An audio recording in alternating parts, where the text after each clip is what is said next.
Women love it, reading the paper. Love it reading. You enjoying that, Norm? Hey? You enjoying your paper? Yes, alright. Hey, I know him.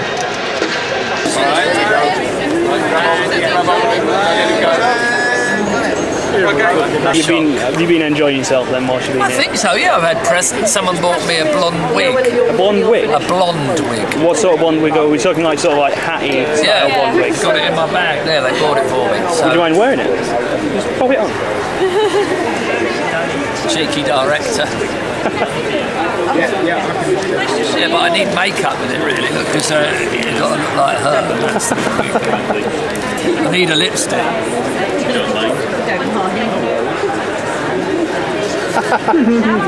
A good lipstick would help me, but I need makeup to blend it all in. It needs work on it. But I thought it was nice of someone to give me. Look, and the hair's coming out. It's going forward. But it was nice of someone to get me a cheap wig. Well, you don't get one every day, do you? The hairs are flying out of this. That's why you got a neck. My girls will be really pleased when I get home with this. I was thinking of putting it on actually before I go in the front door tonight. Getting with it on, it'd be quite fun. I think it certainly started out as a little cult series, but it became very mainstream. I think by the time we got to series 7 and 8, you know, the viewing figures were not cult viewing figures. It's still the highest viewing figures BBC Two's ever had. So I don't think you can call that a cult anymore. It's gone beyond that.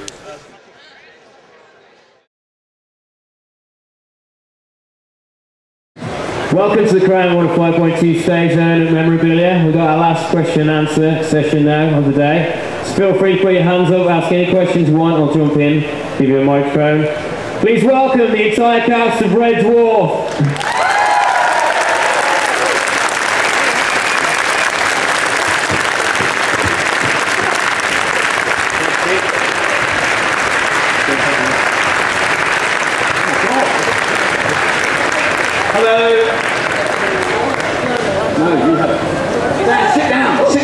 Sit down, Norman.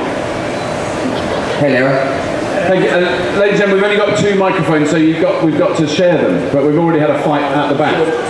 So it's mad. Is somebody going to ask questions? Is that what happens? Yes. Please raise your hands, I'll jump straight in. We've got one down here. Hi again, what's the update on the Red Dwarf movie? The update on the Red Dwarf movie, which has been in pre-production for 8 years. Because those storyboards that are really complicated, they take a long time to do.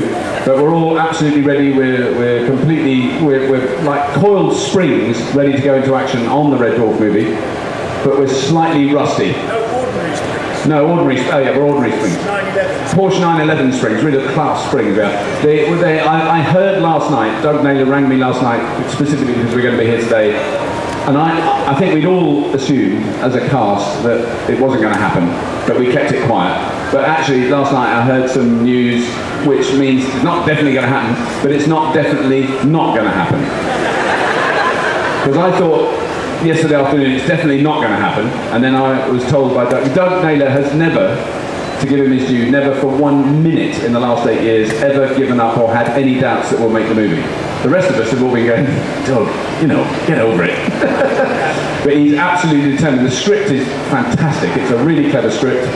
He's just got to raise 12, 13 million quid, that's all. It's nothing. And the BBC have been incredibly generous. They've put 45 quid into it.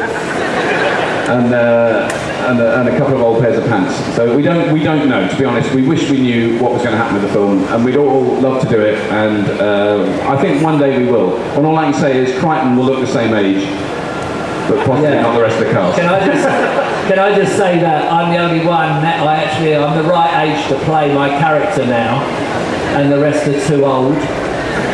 It would have to be recast, the rest of them have to be recast. I'll tell you what I feel about the film. In my heart, I hope there's never a Red Dwarf film, but my head says I'll have the money. Yeah, but he's the only one they don't want in it. We were talking before we came on stage, and they were saying if Norman's not in it, we're not doing it. Now, no one in this cast would ever support the rest because we're all selfish bastards. And you imagine them saying, oh, we're doing the film, but Norman's not in it. Can you see them saying, oh, no, we're not doing it then? No way. I would stick to it, man. I'd say, look, if Norman's not doing it, I'm not doing it. You heard it here, okay? Because I think I've been sacked already. Next question. Danny, first up, Danny, big up fella. Been a big fan since Scum, by the way. Yeah. And my son loves story makers. This question's actually for Chris.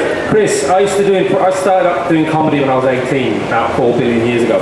I started off as an impressionist, and you were my guru when it came to doing voices. You don't seem to be doing so many these days, but is there anybody you do these days that you didn't do then? You know what I'm saying? Because I've not heard you do any new voices for a long, long time. Sorry, I didn't do then, but I do now. Yeah. Well, you know, sometimes I try and do the Prime Minister. And, you know,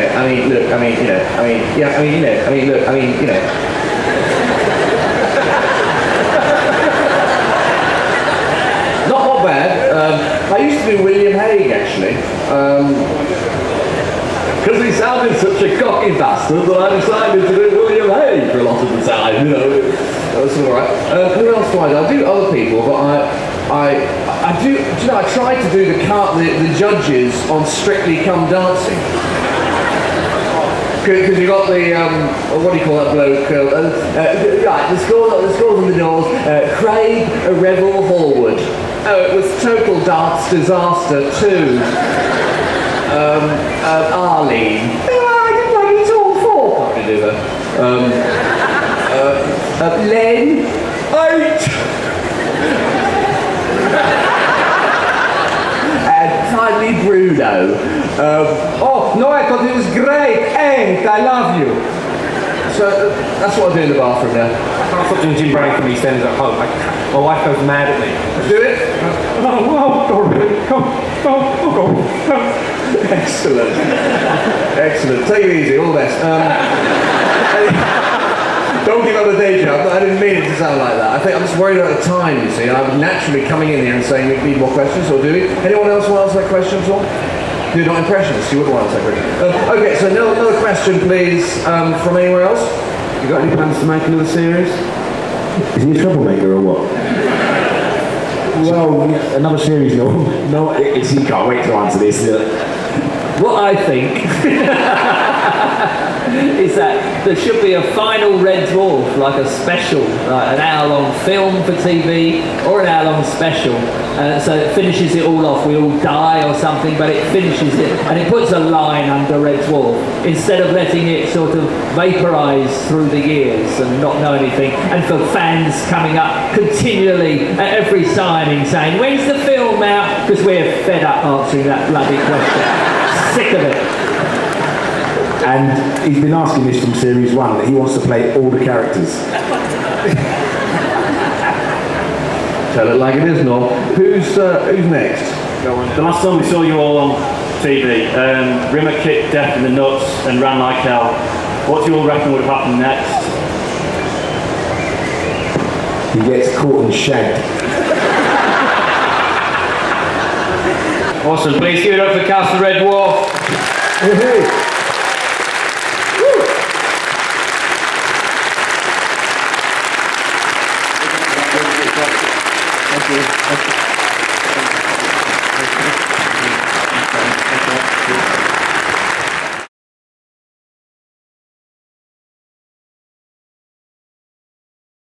As you want. So please show your appreciation for the cast of Red Dwarf.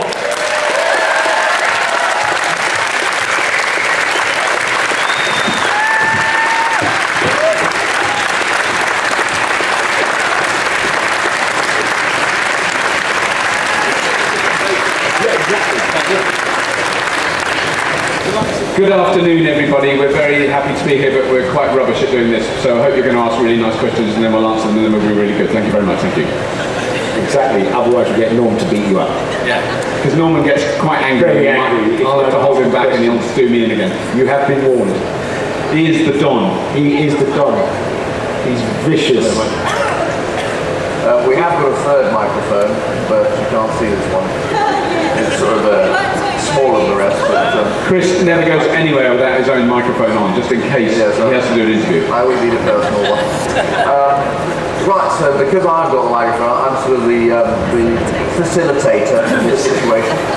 The accommodator of a Red Dwarf episode, I seem to remember. Quiche, something to do with quiche. So where's our man who's finding all the questions? There he is. It's the same man as yesterday, but he's on the stage today. Just dancing around. He was going to sit on the seat then.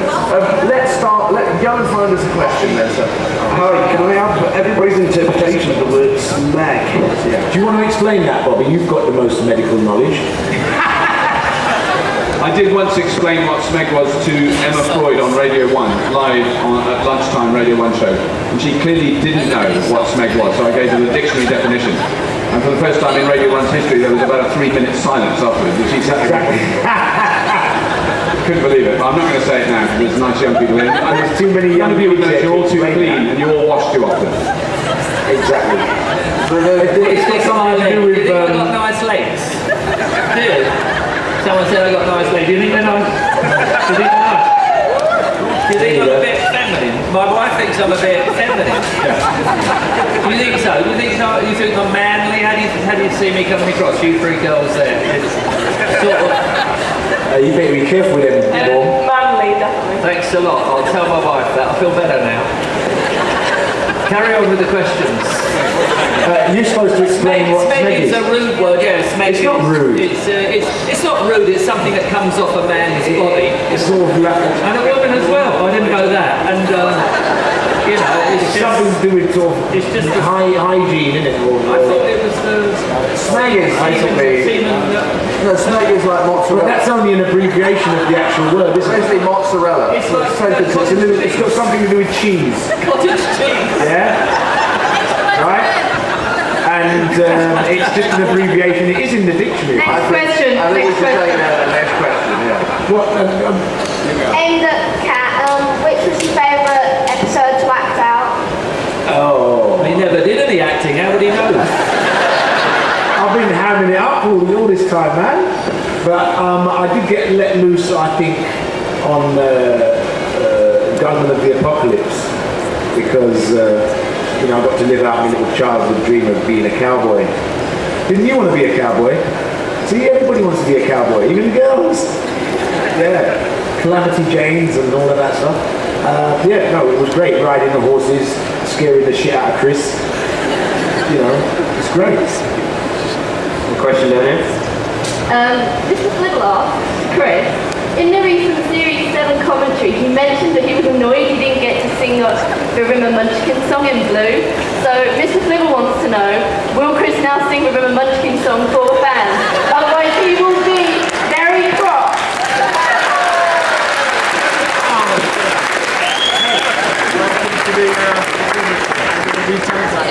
You've been practicing that question a long time.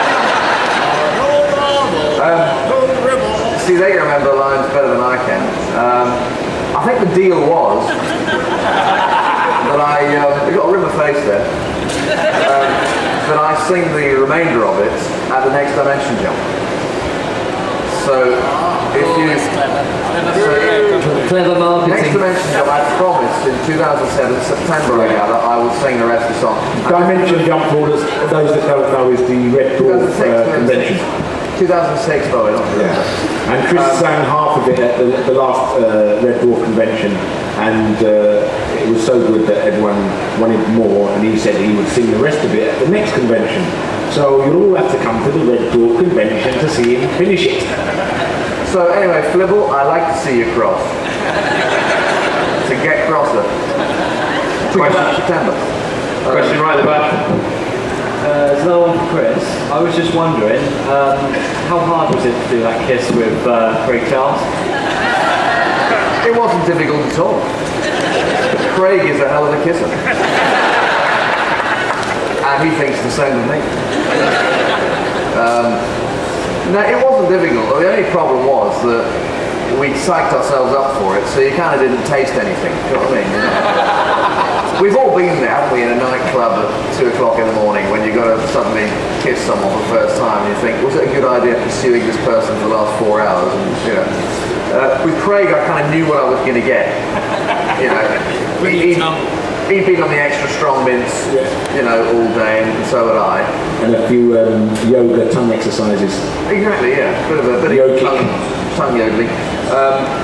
But yeah, the only problem was when our tongues actually struck each other, it seemed like an eternity before Ed By actually sort of said, cut! In that rather sort of sadistic way that he had, you know. But I think they got the shot. So yeah, it was good. It was good. I'm not gay or anything, you know. Not that that's necessarily a bad thing. Yeah, he's not. He just helps them out at weekends. But you know, Craig is Craig. Hi there. I'm a big fan of the smeg-ups and all the outtakes and whatever. I'm just wondering what for you sort of the memorable outtakes from each other's are? Oh my goodness. I really like the one where we're all standing in the corridor and the camera's behind and we all start making gestures to Chris. And then he sort of cottons on and then he starts doing that. That is fantastic. I like that. The only one I can remember is where there's a shot of me walking down the corridor following Craig, having to do a classic Crichton speech, the total content of which was evading my boiled brain. And at one point Craig turns around and you can see the script pinned to the back of his head. That kind of blew the whole reality of the piece for the moment, and that was slightly embarrassing and a bit of a giveaway. Not as embarrassing as the lunchbox, the Dwayne one. Oh yeah, the lunchbox was bad. That was bad, Bob. Yeah. Go on, Nancy. Didn't you get those? Did you get it? So I got one smeg up just where I say cuddly dice instead of furry dice, like that matters. That really matters. That really mattered. That ruined the whole episode, that one. Yeah, it was my longest speech. I learned just the last thing was cuddly dice or furry dice. I still don't know which was the right one. I think they dubbed it in the end. It probably just went cuddly and they went furry in this one. So that's my only one. But I like watching the others. Get it wrong. We were sitting on the, we were driving the something. Starbuck, yeah, we had to do all the. That was quite fun. Chris fell off the back. Did I fall off the back? Yeah. Back to reality. Back to reality. The imaginary car ride. Yeah. Back to reality. Yeah. I don't know if you remember. In the end, I drew a little map. Do you remember? Yeah. Please say you remember. I remember your map. In the end, I drove. Your little map. I drove. Oh, you're making it up now. I drove a road. Drew a route. And then you drew a map, didn't you? Yeah, this is a snag up. This is a snag up. Hey! I drew a road map so that they knew when they were going left, right, up, down and that, and stood at the front with the road map so they can see it. I think we should go on to another question. Yes, a very sensible question. They say cancer's being cured in the next 20 years, that's a fact. Isn't that good? Isn't that great? That's great news. Shut up!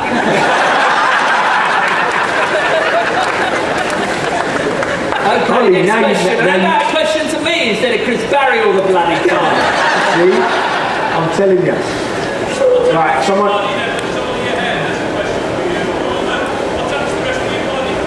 What's happened to the rest of my body? God, if you think I've heard that enough times, bloody hell. Oh, so that's what the rest of the body looks like. Oh! Come on, questions. Give Norman a question, anyone? I'm sorry, Norman, this one isn't really directed to you. Yeah, you're going to be rude, are you? It's her again. Has she done one before? No, it was... No, it's her mate. Is that the flibble one? Oh, yeah. You know the sort, Norm. I was just wondering what's the most... you were you? Go on. What was the most painful day of filming for any of you?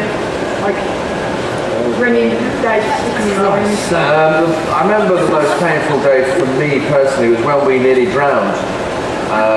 Where they had a big Volkswagen-powered wind machine, and they kept putting water in it. And I think was it Craig and I were out on the we're supposed to be out on the deck of Ace Rimmer had a broken arm or something, didn't he? And they kept Ace shoulder. Oh, Ace and Alyssa were out there, and Dimension Jump. That was it, yeah. And there was lots of water coming out, and they just chucked more and more water into the wind channel.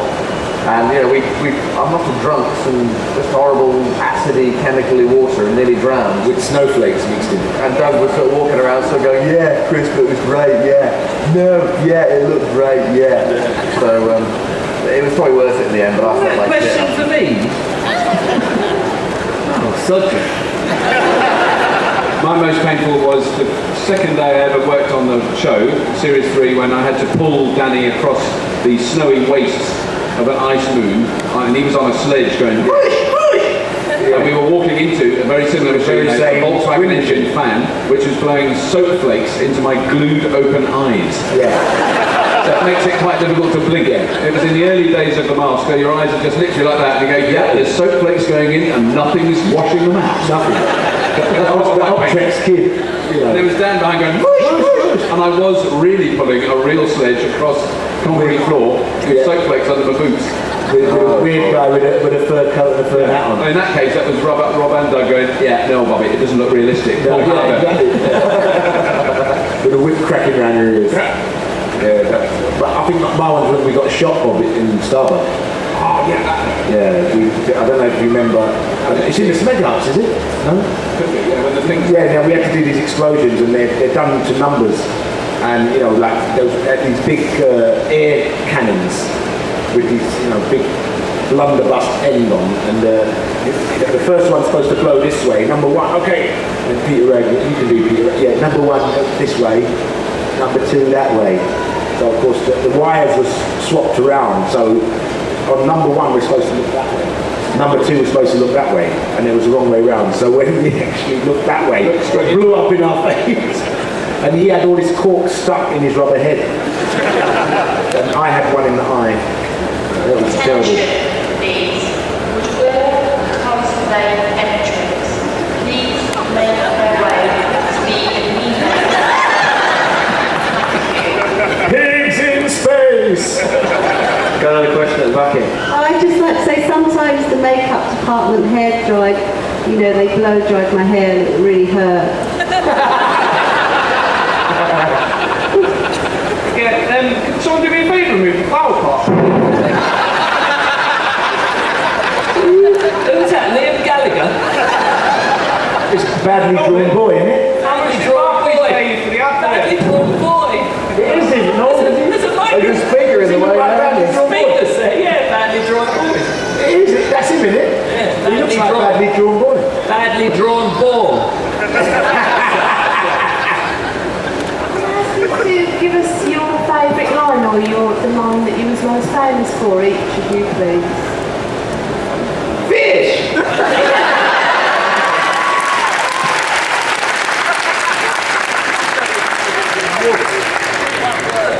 Nowhere.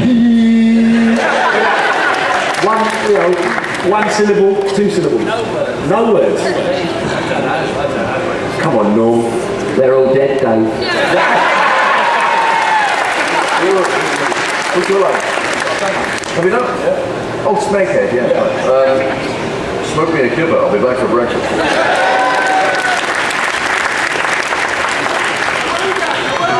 Awooga, raise alert. This is a drill.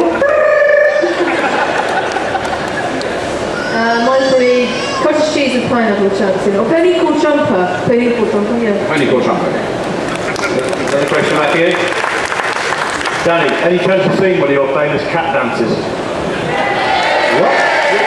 Do one of your little famous cat dances. Cat dance? Oh, man. Go on, yeah, go on. Hold up. When you say the cat dances, like, are you talking about the musical ones or the ones where he's just like... Just the ones where you're the cat. Spinny man, acting cool. Oh, right, so... the one where you go, all six of my nipples are tingling.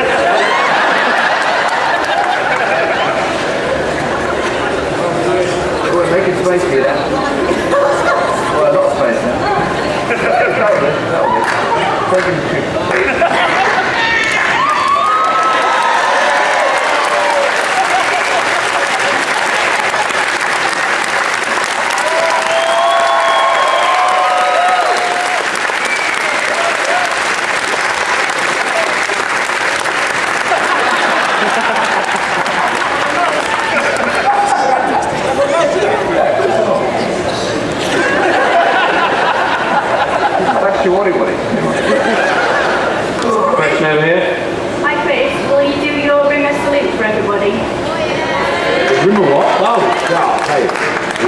legendary salute. Danny's just taken through a whole musical there. I can't remember his car, so it's just as legendary, sir.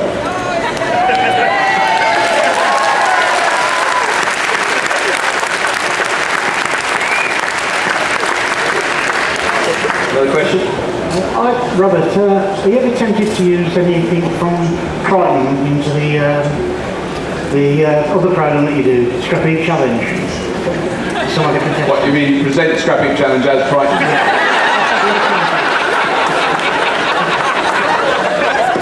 Welcome everybody to another exciting edition of Scrappy Challenge.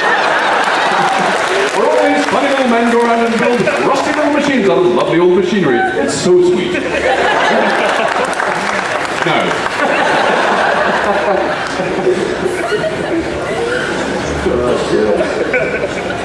Thanks, give it up for the cast, Red Dwarf. Thank you very much.